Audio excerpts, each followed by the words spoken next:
Good morning. I have my coffee. I'm ready to write. How about you? I've almost finished my coffee. Looks like I've got some water to back me up until it's coffee time. And I realize what's bugging me lately. It's all the terrible fires that are going on around the states near us.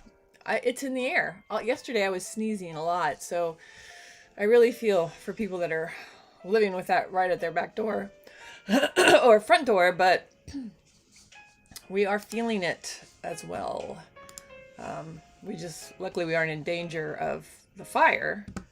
So I guess that's small consolation. My hearts go out to everybody that is dealing with that firsthand, and I hope you're being safe as nature allows. Okay. Testing system. Well, it's there. But it's Friday. Friday! That's always a good feeling, right?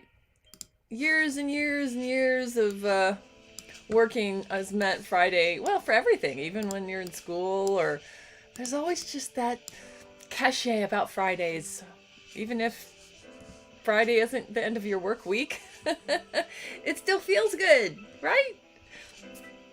I did live in the Middle East for a while where Friday, let's see, what were the days off? Oh, Friday was like Sunday. Thursday and Friday were off, so the beginning of the week was Saturday. So as a little kid, I knew enough to know that was different than what we'd been doing. So it took a little while for me to go, oh, okay. I just went with the flow.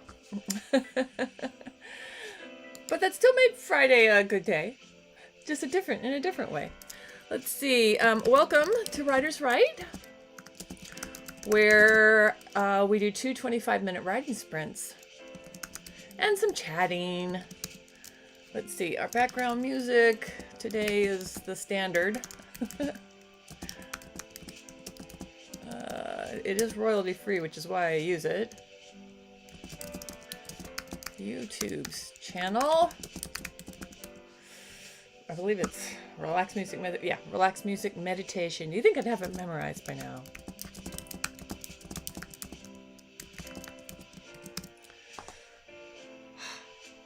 What are we working on today?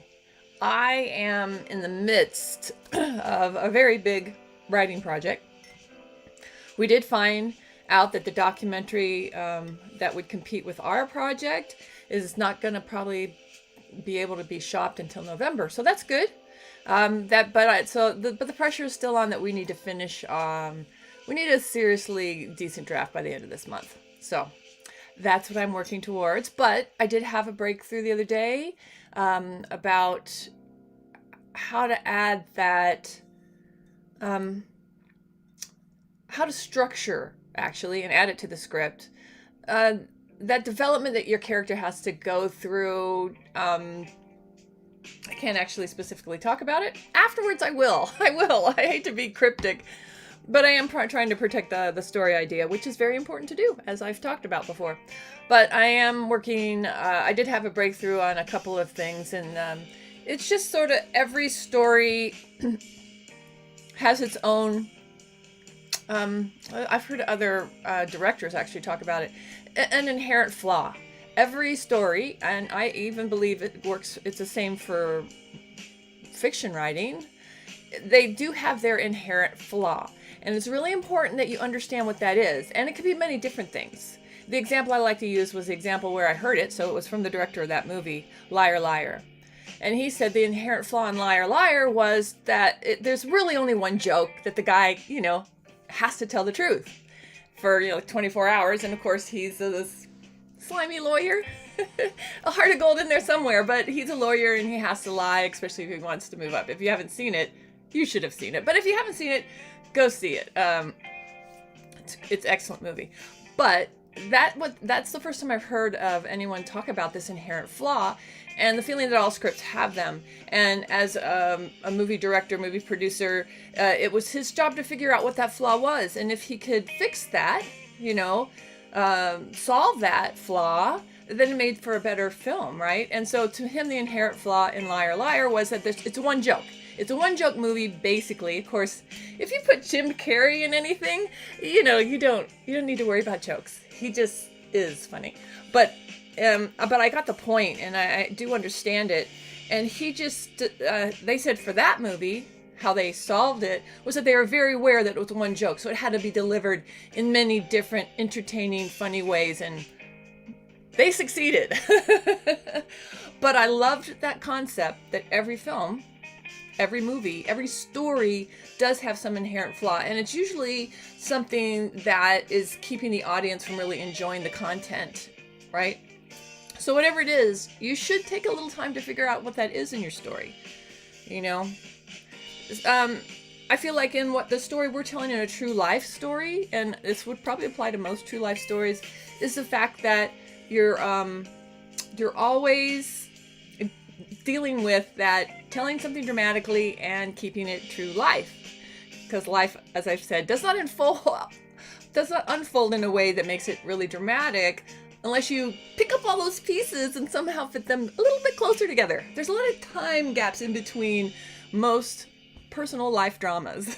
A lot of backstory in other case. So that is an inherent flaw, and many ways to solve that, but you just don't want to fall into the bad habits of solving it, which are usually flashbacks or narration. So, I mean, obviously where needed, those are needed. But if you work on that inherent flaw, you can find a way to make it more immediate storytelling. Anyway, that is what I've been working on and had a breakthrough on. So, ta-da! All right. And I must keep writing today, and you do too. Let's get some writing done. We have 25 minutes on the clock. On your mark. Get set. Write. Ding, ding, ding. This is our first 25-minute writing sprint where you work on your amazing writing and I work on mine. And I am going to focus a bit. Oh, I have it inherent. Oh yeah, that was right side. I feel like I got a hair sticking.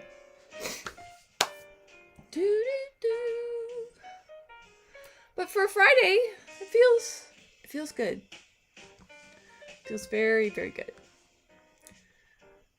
I mean, I've been trying, my inherent flaw at the moment in life is going to sleep at night. I just don't want to do it, even though I pay for it in the morning. So last night I set an alarm on my phone, which I do that all the time, and I just ignore them. But so I did. I set an alarm. Let's see, which script am I working on? I closed everything. I cannot believe how many things are open on my desktop, or that I've saved. I have so many screenshots on my desktop because I've also been working on some journals, some coloring books, because they're just fun to do, and I had an idea. So hopefully I'll be able to promote it with you. But I have created a new coloring book, and it's I'm waiting for the proof to come. So that was fun because I just did it in five days. But that meant that I screen grabbed a lot of things for ideas and marketing ideas. All right, where is it? Okay, notes.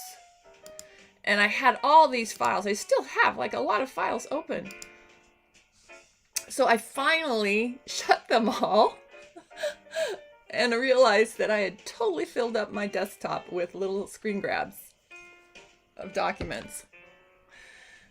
And this is my new computer. I was trying to be so pretty with it. All right, this is the one I want. Okay, this is the one I want. This one is... no. Yes, finding the right one to work on. Gotta work on the right document. Optional. Nope. Notes.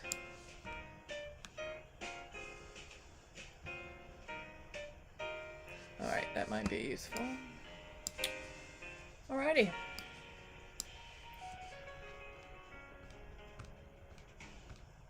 But I guess getting back to what I was saying, I got more sleep finally.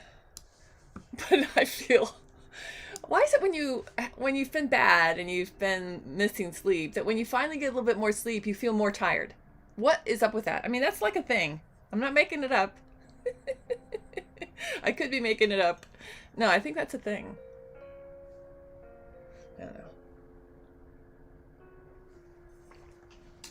know. We'll see. I think what it means is that you just can't expect one good night of sleep. It's like your body saying, well, that's the start. Don't get cocky. Give me more. Yeah, you probably just go right back to your bad habits of staying up all night. My problem is I get tired too early. I do. Let's see. Yeah, I'm gonna leave that. What? That looks really weird. What I was gonna say is I get tired too early in the night, and it's too early for me to go to bed. I'm not gonna go to bed. Then I'd wake up at like 5 in the morning. And I'm always doing something, so you push through it, right? So then I get a second win, and oops, let me just. I'm working in final draft. I'm really annoyed with this system of, dagnabbit, of accepting changes, but I can't not do it. I can't turn it off. Once you start it, this is the flaw in Final Draft. Once you start using track changes, the minute you want to so right now I'm working in a document that is full of track changes for my partner to read. So technically what I'd have to do is make a copy of this and then turn off track changes and don't worry about them. Because if you turn off track changes, you basically either have to accept all the changes that are existing in the document or not accept them, right? Decline them. But, they're not for me. They're for my writing partner. So I can't accept them or decline them because I need them to be there for him. But when track changes is on, it continues to, anything you type in, it comes up in this blue font or, color of the font. So everything is blue. And sometimes I'm just finding like a typo and I want to change it. So then I have to go in and accept the change. So that is the downside. I mean, personally, I don't know how you would fix that. But I did decide what I'm going to work on today. Because I now have to go over, how many pages is this? Does it tell me? Unless I go to the very bottom. We're basically at the midpoint. Well, there's notes at the bottom. It says I'm at page 64, but there's just a lot of notes so it's a lot, it's further than that. But anyway, I'm just writing the midpoint scene. That's the only part I have to write. But I have to go back and add this breakthrough. I've got to add that all in. So I decided today what I'm going to do is just find those spots and make a note of it so I can, not with my track changes. I can use script notes, but I think I'm just going to do the old-fashioned page numbering. Let's see. Do I have paper anymore? I have so much paper that is... Oops, sorry. I jiggled everything. It was like pulling a piece of paper, like, what's that? Like, those magicians, they pull the tablecloth. That's what I was doing, except it was a piece of paper, and I jiggled everything. Let's see, what other paper do I have? I mean, I have paper, but it's all ding, ding, ding, ding. I need like a notepad. Jeez, Ann. Paper everywhere, but not a drop to drink. All right. I'll do it digitally. 2 ways to skin a cat. Ooh, that's a terrible, terrible saying. I'm not going to use that again. We do not want to skin cats.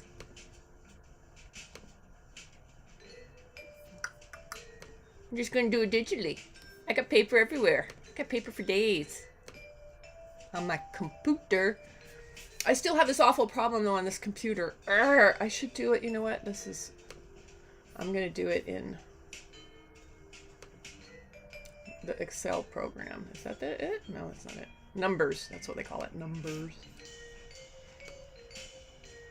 Yes. Oh, interesting. Interesting. I do have to add to that. Oh, I found something I need to work on. I decided to finally make a definitive list of all the journals I'm working on, since I'm getting back into that. And I have a lot, and I threw in all the ideas for journals, and with it, it's what I put, the categories that I put them in, all the best keywords I found in my searches, and the description and the price. So and the ISBN number if I get that far. And so, oh yeah, I got to do those ideas. I got lots of ideas. Now if I just had time to implement them all. All right, let's see, checklist. Let me just do that. So the reason I'm not doing it in my Word program, which is Pages on this laptop, is because it got this really nasty habit that when you start a new document, it constantly pops you out of it. I don't understand. I cannot find how to fix it, and the only way to stop it is basically to like copy and paste a big hunk of text into it, and then it won't pop out. So basically what I mean it pops out is that the cursor's in there, you're typing along. You can type, if it's a brand new document, you can just type, you can't even type one word in it and suddenly you're out of it. The cursor's not there anymore. And you have to click back on it. I don't know. If you guys know what that problem is, let me know. Hey Serge, good morning. How are you? You just popping in?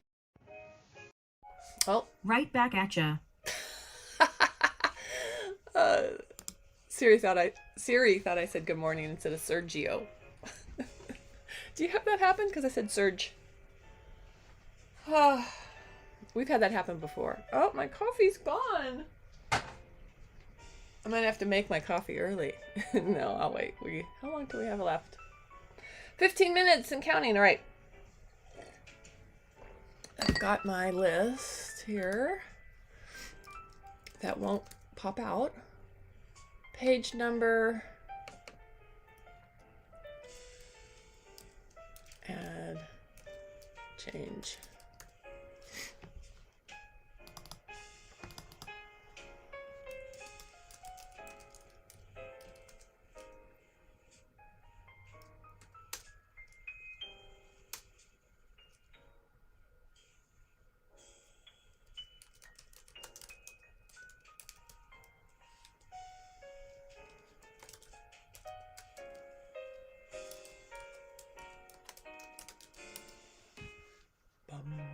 All right.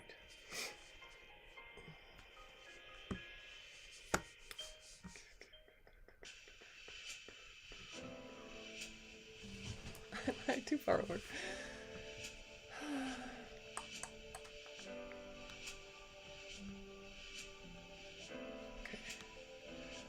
Nope, it doesn't happen there. So I decided, if I didn't finish the thought, I've decided I'm just going to go first and find these spots in my script that need what I think it's missing. Fixing the inherent flaw, which also is going to elevate the whole script. It's a beautiful thing.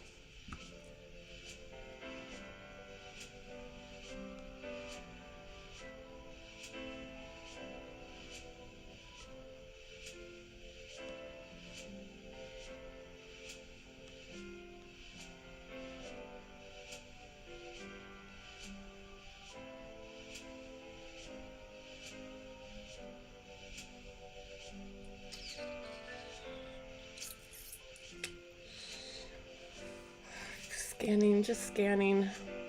All right, it's not there, it's not there. Okay, here.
In many ways, what I'm doing is looking for where the subtext has to have more meaning.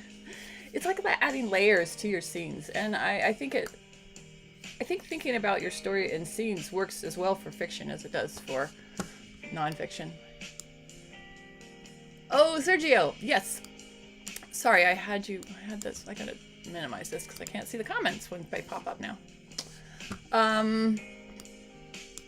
So yeah, we heard that the documentary is probably not going to be ready till like the end of November. So that's good. That gives us more time, although we're going to stick on our timeline. So thanks for asking. The pressure is on, and that's what I'm working on today. Luckily, I had a breakthrough this week on sort of, I mean, we're developing the story, right? So it's trying to get your head around where to do the story justice for the people that lived it, and how to make it dramatic enough so that the audience will be caught up in it without it just being like, this happened, then this happened, then this happened. I mean, it's a great story. So I feel like we finally broke the story in many ways of how to tell it in a way that pulls the audience in.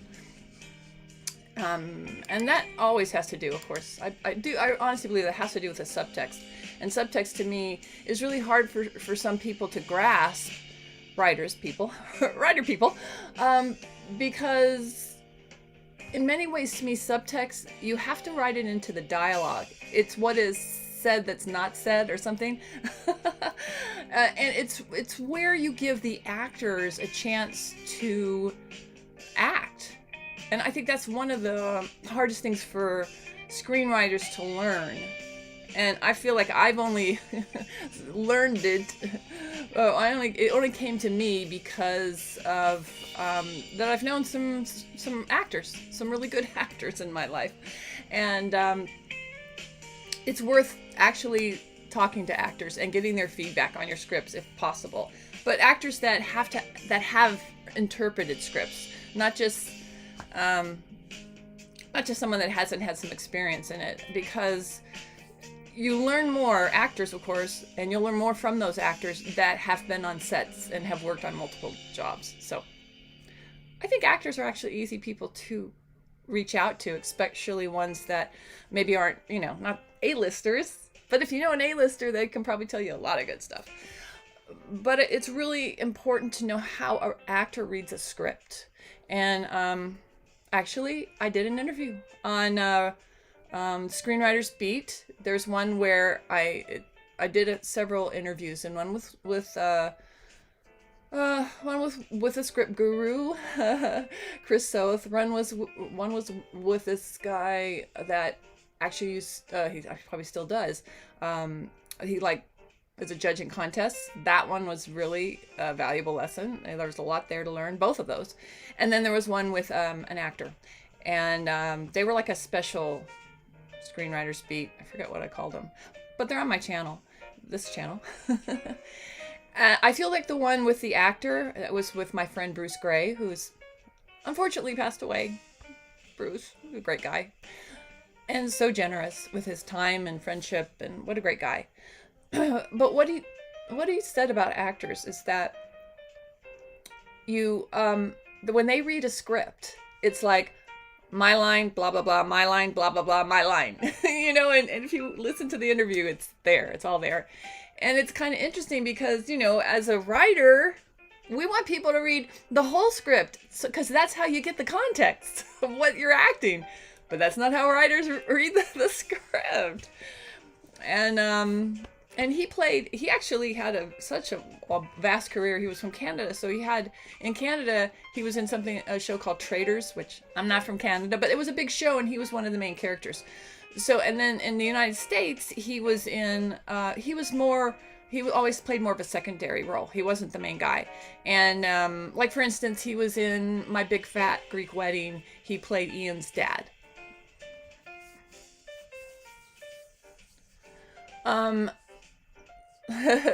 So, Sergio, that was an interesting point. You're asking about putting in that parenthetical, giving actors directions on how they react.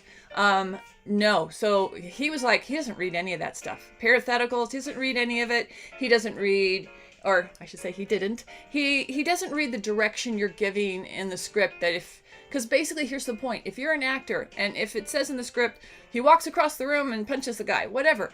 If you learn that with your dialogue, you're going to get on set and the director is going to then tell you how you move and do stuff. So if you learn all these movements that the script says, they'll be useless because the director always changes it on the set. That's why in your exposition, in the descriptions between the dialogue in a screenplay, you only put what has to be there. You know, if somebody steals a painting off a wall, that obviously has to be there because that's integral to your plot. But if an actor is frustrated and you want to write in that they touch their face or they rub their arm, whatever, any of the actions that do not matter to plot don't matter. The actor doesn't need to learn them because it will always be changed in the moment when you're acting it with the director and what's going on in the location. Because those are the things as a screenwriter, we can see a location, but wherever that ends up being filmed, it could be totally different. And so the movement of the actors has to be totally different. So that's why, you know, story is revealed through dialogue, not through the actions you write in a script. So it was really a valuable lesson. And I would say, please go listen to that interview. Let's see if I can pull it up over here so I can tell you exactly what it was called. I don't know where it'll show up on my channel. Let's see. I don't know if I can get out of here and lose my music. Library? Is it under library? No. Maybe? Oh, your videos. Oh, I did jump out of it. Sorry. Let's see. Let me go back to your videos. I'll get the music back in a minute. How much time we have? Oh, under 5 minutes. All right. Our uploads. I don't know if it would come up as an upload. No. Oh, it's a live one. Because see, we used to do these and they transferred over. So, oh. But that's what I would have filmed. I had to film it. That's interesting. Ain't no pop shop. All those are there.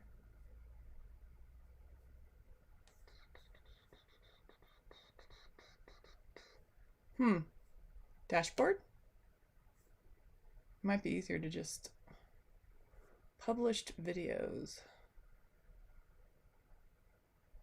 Top videos.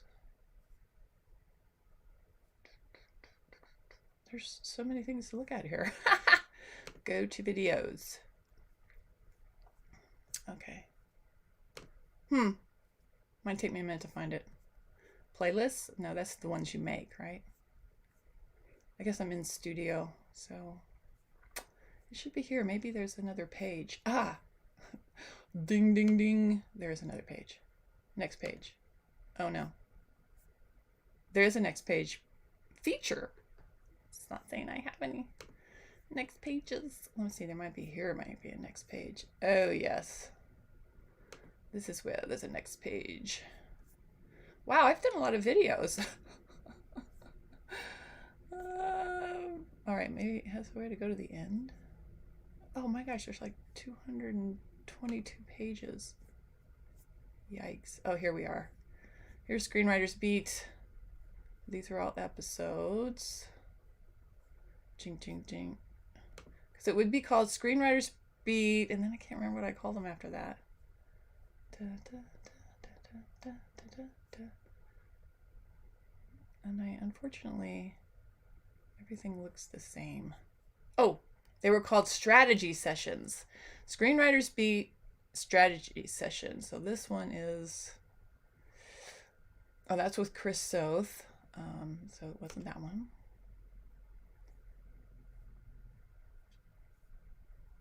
That's weird when I do that. Oh, here's strategy session with Bruce Gray. All right, so let me click on it. How do I just click on it? So it's called Screenwriter Speak Strategy Session with a Hollywood Actor. And that's the one that I said, the nuggets that came out of that were things I had no idea.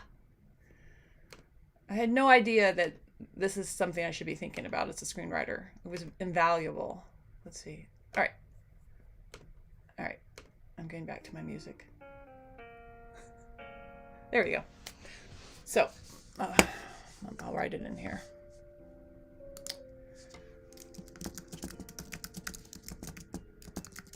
I guess I could have written down the code, but I know there's no links in these chats. Let's see, that I can figure out how to do. Let's see, for great tips.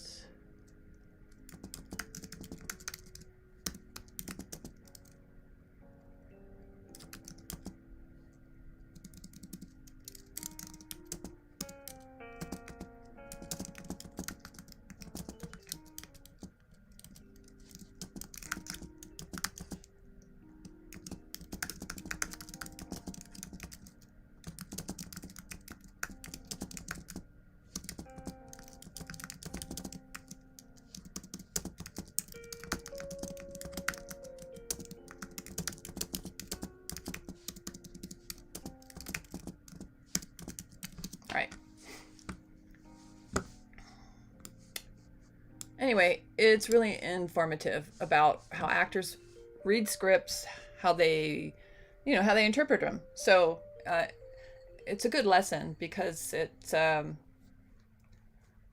lot of things writers spend a lot of time on, and they realize it's not even useful to an actor, and it's probably something that's not useful to directors, and it makes people judge your script in a certain way.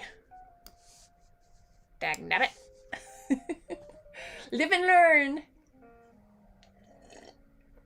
Actually, all the strategy sessions I did, which there were only 3.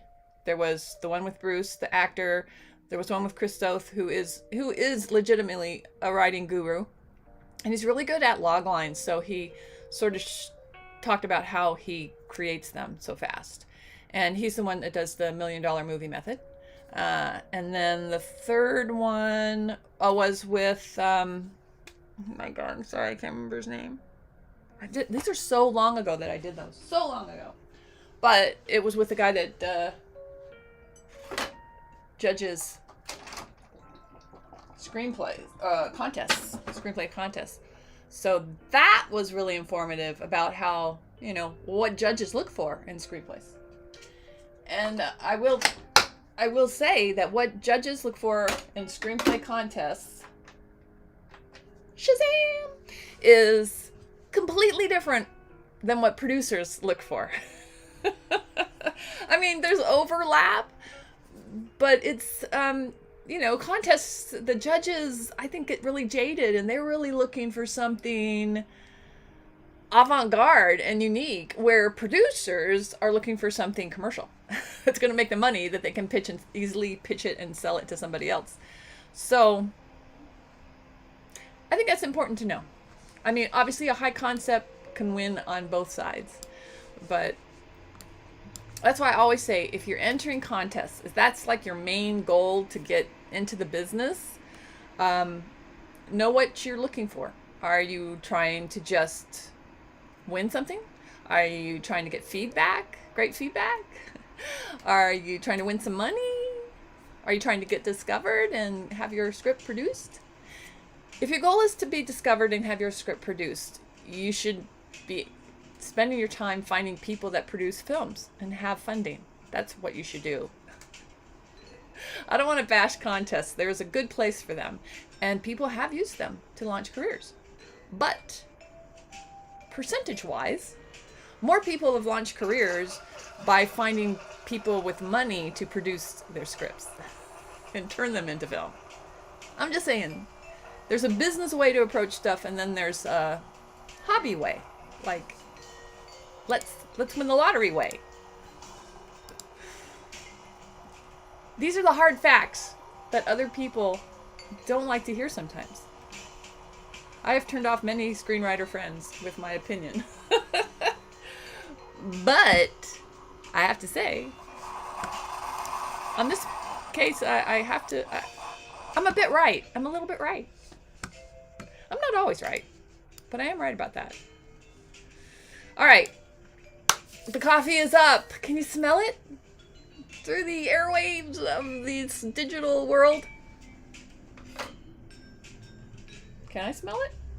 I forgot which one I did today. I didn't even show you. Sorry. What is it? Oh, it's a donut shop coffee. That means it's like a dark magic, which is always a good thing, because the stronger the coffee, the more cream you can add. Let's pop in the little fridge. Ding! Let's have some coffee with my creamer. Tink. Whoa, I almost spilled it, but I didn't. There you go. All right, let's get our next 25-minute writing sprint on the way. If I can, I've buried the timer again. Are you ready? Let's write. Let's get some page count going on. Whatever you're working on, screenplays, fiction, outlines, just brainstorming. It all matters. And this is where it happens. On your mark, get set, write. Ding, ding, ding, ding. Or drink. Cheers. That's just the right balance of creamer and coffee. Gosh, I can remember when I lived in LA, when I was first making TV commercials, there was this little coffee shop around from this, what was the name of that company? Well, it doesn't matter. But it was right around the corner, and it was in LA proper, so that means it's like a little sort of southwest of Hollywood, but it was basically right there in the thick of it, off of Olympic, in La Brea area, sort of that area. And they had this coffee shop. Honestly, it was like they put cream from the cow. like the cow was in the other room and they creamed it and put it in. You would drink this coffee and it was like a huge thing, and it was full of the little ice, like, you know, those little ice that all ice makers used to make. It was full of that, because it's like, so that's soft ice, all this creamer, coffee. I think it had little chunks of some kind of chocolate. It was like the best thing. You would drink it and it just coats your throat. I mean, honestly, if you had a sore throat, you should drink this stuff, because it was decadent. And, you know, I was young, so I could drink those. I didn't drink them a lot, gotta say. But I probably still have issues today with creamer because of that. My body's like, is it that stuff again? But no. I survived. I lived to tell the tale. You know, that's kind of all we have now, right? As you age, it's like, remember when I used to be able to drink stuff that wasn't good for me? Remember when I used to eat hamburgers? Yeah, I don't eat hamburgers anymore either. The good old days. I don't really miss hamburgers, but I don't do beef anymore. I do other meats, but a long time ago, somebody explained to me, you know, about your colon. So I stopped eating beef. And I'm not going to talk about it here because it's not fun. It's not a fun conversation. Anyway. All right. I am going to get something done here. I think this thing, it's not here. I don't need it here. Nope, it's not. Well, it could be here then. No, I think it's already coming. Okay, the subtext is here. The subtext that allows the actors to act.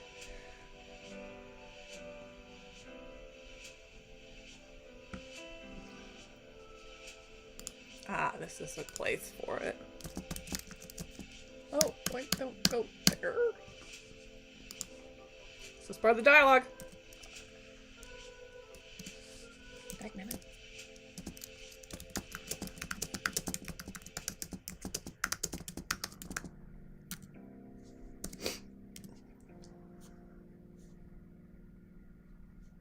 And if you're wondering, what part of the script allows actors to act?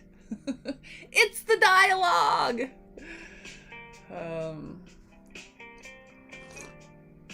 Honestly, if you're writing a drama, there are definitely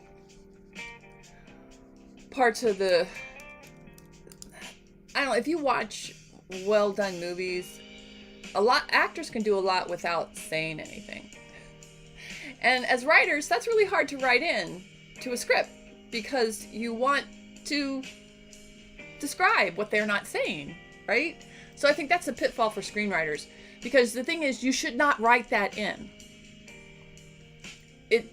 That part is the magic of an actor. And I would say, I would temper this with the fact that you've got to know sort of where your script is going, whose hands it's going into. Because when I started out, I wrote a script it was a children's movie. And it was a low budget film. It was almost like a no budget film. I didn't get paid anything. Although the director, who was the director producer, he did everything. That's the sign that, you're not going to make any money. Really it is. Unless they give you something up front, you're not going to make any money. And it was like, he goes, I could get you $1,000. I mean, I was so new. I was just doing it for the credit, which is another thing about my know what you're doing stuff for, know why you're entering a contest, know why you're working for free. What are you getting out of it? Experience, you're always getting that. A ton of experience. I mean, that's like the school. I mean, you don't have the money to go to USC for screenwriting, then get out there and work with people and give them scripts to try to film, because that's an education. It's probably not the same as USC, but it's an education that really does work.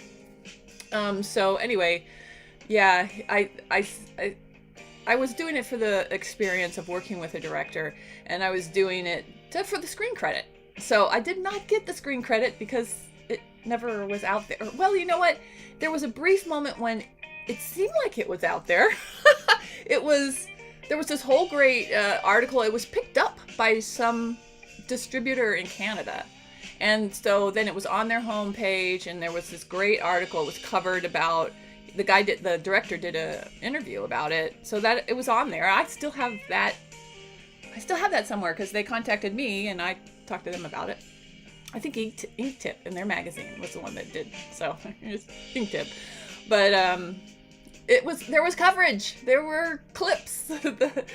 And there was great artwork for the poster. And it was shot. It just probably wasn't truly released. It might have been released somewhere. It's not on IMDb, so I don't know. But the director said he didn't know how to put things on IMDb.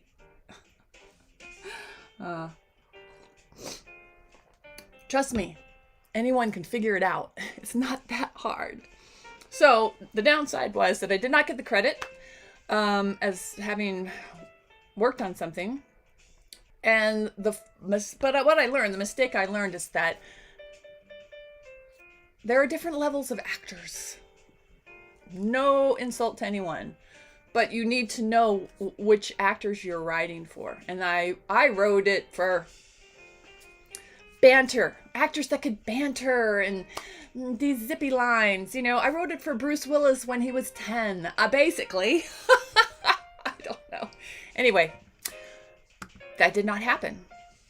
And frankly, they actually did have one child actor in it that was really good, but I found out that his mother was not really good. And so, I think they cut down his role because they had to get rid of her in their lives.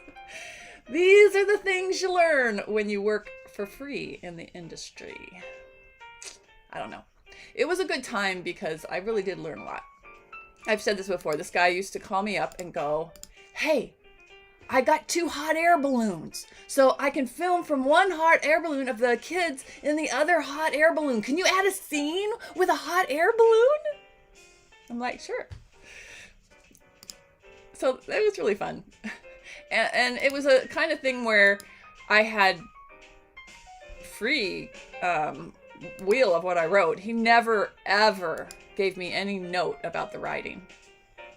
So I assumed it was perfect. If I went back and read the script, I wonder what I would think. But I'm not going to do that. It's past. No time. No time to waste on that. But it was a fun experience.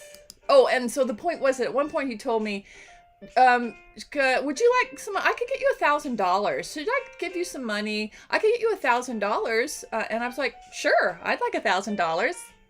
And then that's all I heard. It never came back. I never got the $1,000. Even if it had been 1,000 Canadian, it would have still been good. I used to go to Canada when you could get across the border. That's just a little dig. I'd like to go back to Canada. I have friends there. Family. I married a Canadian. They're good people. I like Canada. My joke about Canada is always I always like, well, it looks just like the United States, just with a lot of red leaves. Their logo, they slap that logo on everything. And it's luckily a very nice logo. All right, I did add that, so I'm gonna add that to my list. Where is my list? But I don't actually added it, so if I'm creating a list to go back and say this is a good spot, nah, I don't need it on the list because I just added it. I just made up dialogue right where you were looking at me.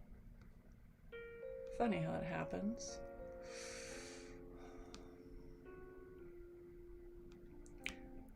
You know, a lot of people spend a lot of time on writing character descriptions, which is fine. However you get into telling your story, you know, or like they write their backstory, they write their motivations and all that stuff out, which is cool. Everybody has their process. But I would suggest that one of the things you add if you do anything like that, or if you don't do it, that this is useful, is you should add the layers of subtext that character brings to the movie. You know, however you think of it,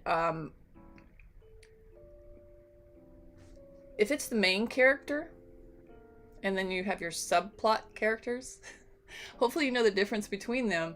But the subplot characters, the only reason story-wise they're in the story is to reveal something about your main character. So you have to keep that in mind.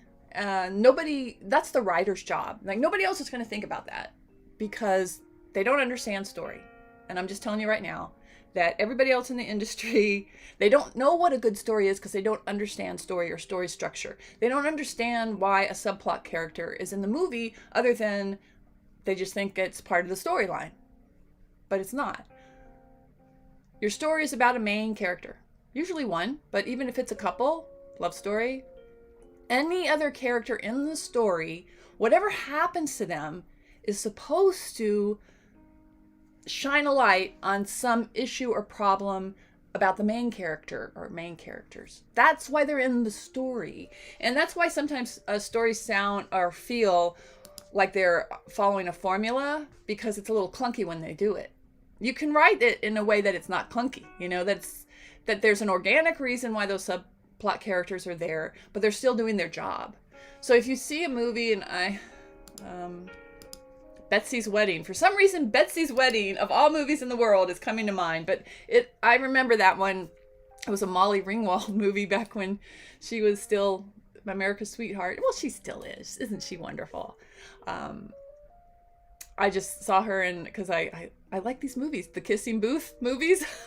They're all basically the same movie. But so if you're going to watch one, watch the first one. But she's like a mom in that one. And I was just like, aw, Molly Ringwald, she's so cute. And if you see, she as a subplot character is only there for one reason, to give good advice to the main character. And it feels organic because she is playing a mom. And she doesn't overdo it. It's just one scene. But anyway, in Betsy's Wedding, which you don't have to go see it, I'm sure it does not hold up. It was definitely a girl teen flick. But there's a story about Betsy getting married. I guess it's about her getting married. But there's this subplot about her sister, who is also played by, I think, like Daphne Zanuck. I don't know how to say her name, but she's a recognizable actress. So she has a little love story that is far more interesting than Betsy's love story, and it doesn't show us anything. It doesn't reveal anything about the main characters.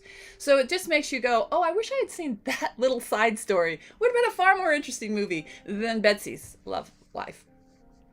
And that's, to me, an example of a bad subplot character that you wish there was a whole movie about them while you're watching the movie you're watching. You don't want that. So that means that the subplot character did not illuminate an issue. Oh, hi, Serge. Well, at least it does say your name. Sergio in the Matrix. Cool name. Thanks for popping in. Are you in it 2 times or 3 times? Because there's 3 viewers. They're probably all you. Are you a triplet? I don't know. I don't mind that most people watch this after the fact. So hi guys. I'm sorry we can't interact as much, but hopefully you get your writing done. You don't mind my babble. All right. So that is another thing what I'm looking at when I'm reading through and trying to elevate my script. I mean, that's a whole pass that you should be doing after you've gotten the first draft done. Because I do feel like you shouldn't be stopping and going back. I mean, obviously I am doing that right now, but I am working all the way from the beginning to the midpoint of the script.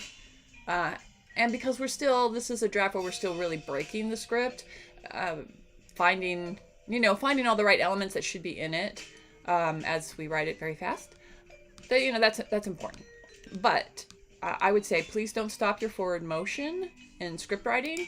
Try to get a draft done. Make a note of it and keep writing. But it's really important to do a pass through your script with the subplot characters in mind and asking yourself in each scene, why is that character there and how are they illuminating a positive or minus of the main characters? Because that's the only reason they're there. I mean, even if they're there for other reasons, because some subplot characters are there for humor.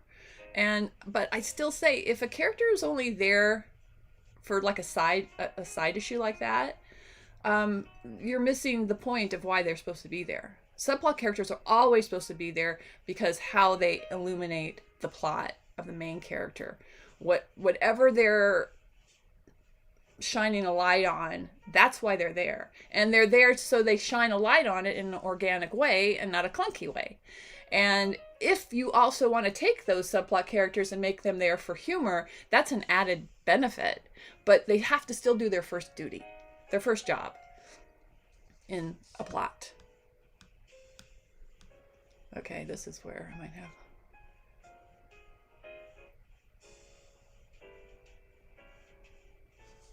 I'm going to change that line because it's... The power we have as screenwriters and writers. I mean, do you ever feel that? It's a bit heady. I create my own worlds every day. They aren't real. Nobody is clamoring for them yet. But I can do that. I mean, writing is a unique skill that many do not understand. Hopefully, those doing it do. I meant others that don't even understand how we can create anything out of nothing. All right, here's a scene where the subtext... So, note to self. The scenes that I have to add this stuff I'm trying to elevate my script, it is going to fall in places where I have a lot of subplot characters. And I've just come upon one. This one probably already has a lot of subtext, but I've got to really...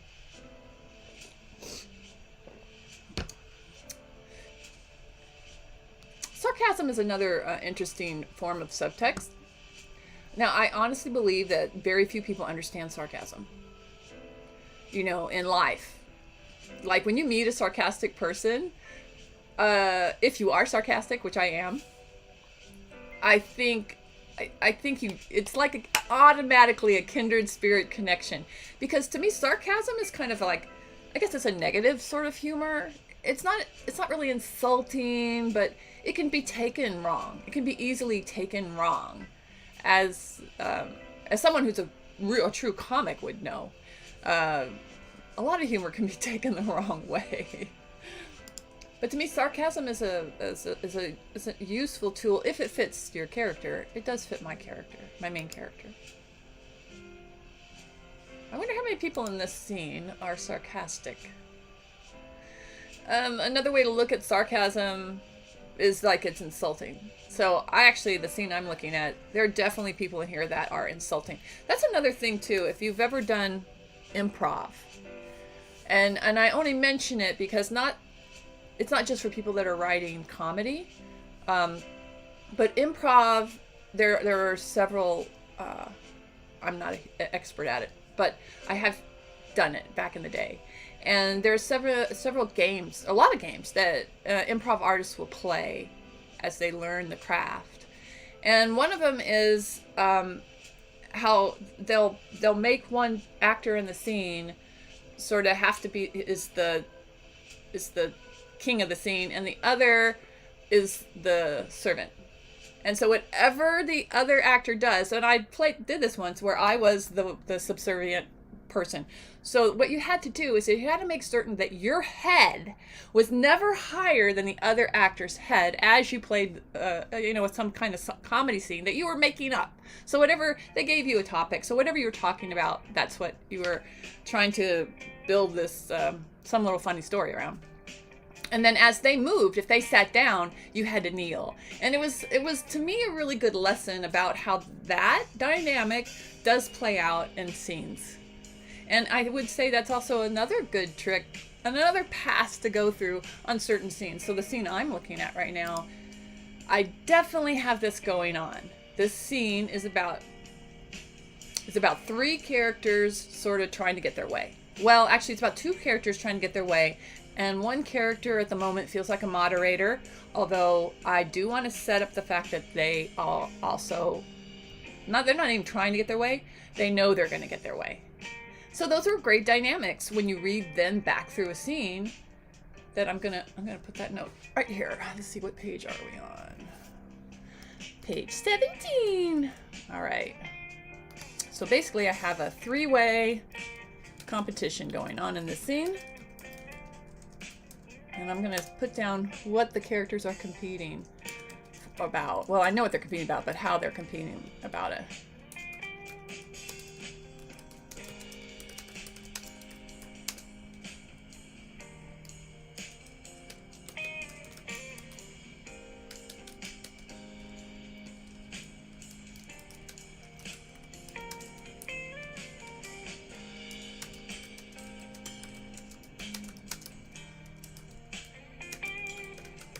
So what I've written is that I have a three-way competition going on in the scene where two characters are trying to get their way, and the third character knows he's going to get his way, but he's being very stealth about it.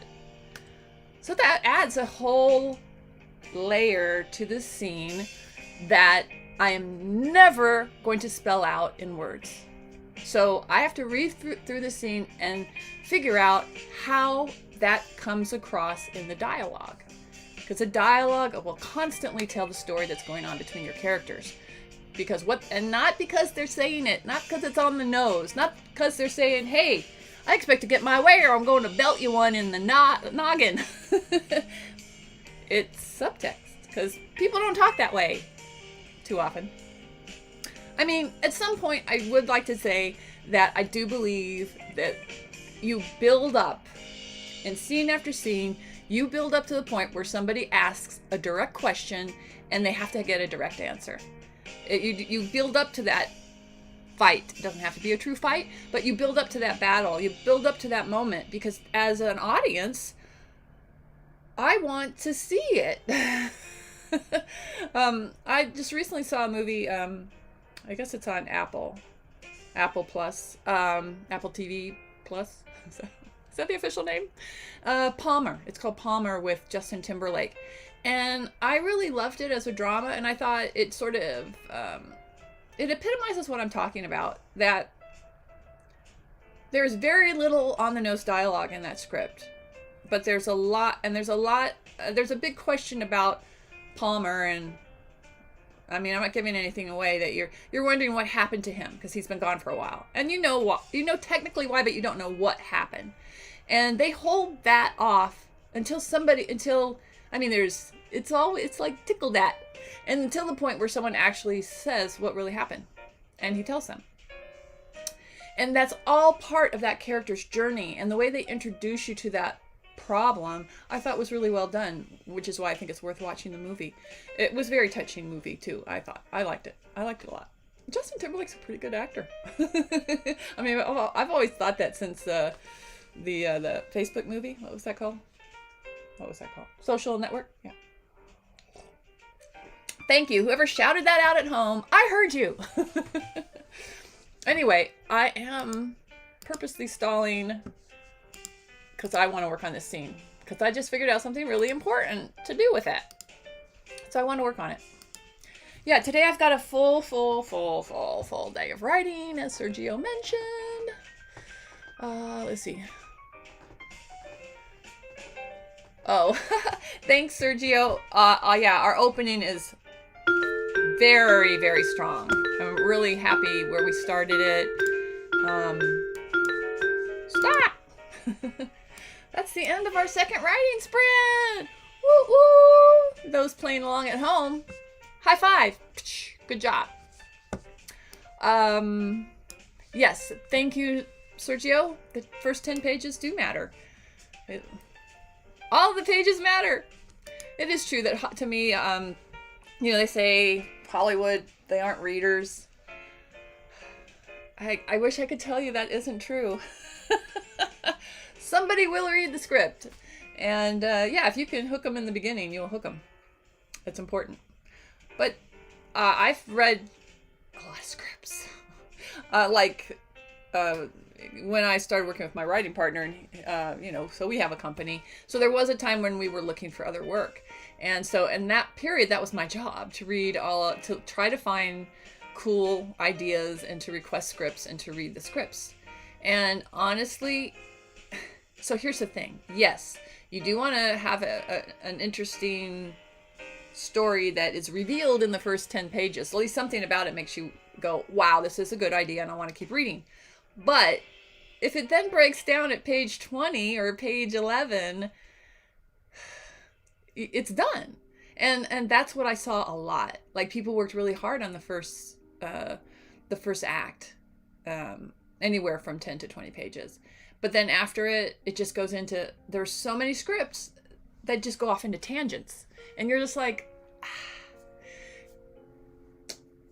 The one important thing to do, and it's really hard to say this and make you understand, but I'm going to try, is that every good idea, every high concept, when someone hears it, they are going to have an instant image of how that story should play out, the logical way that it would play out in a Hollywood movie. It's just a given. And when they then read your script and it does not play out in that form, they're going to think it's not worth it. And whether they're right or wrong.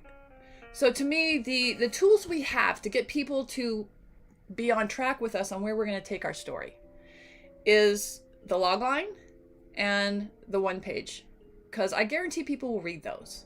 And they're tools that you have to have as a screenwriter, especially when you're pitching. But people will ask for that first, and they'll always ask for that because that's what they want to read. And that might be all they'll ever read. But somebody will actually read the script that works for them.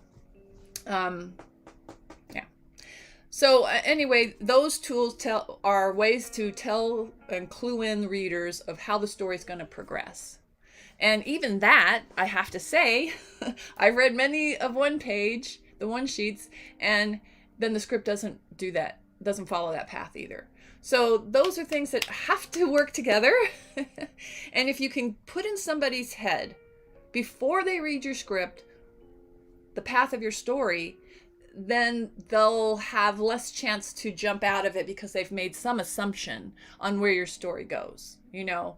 So if your story, I mean, a long time ago, I had some story. It was a funny script. It was called Frankendude.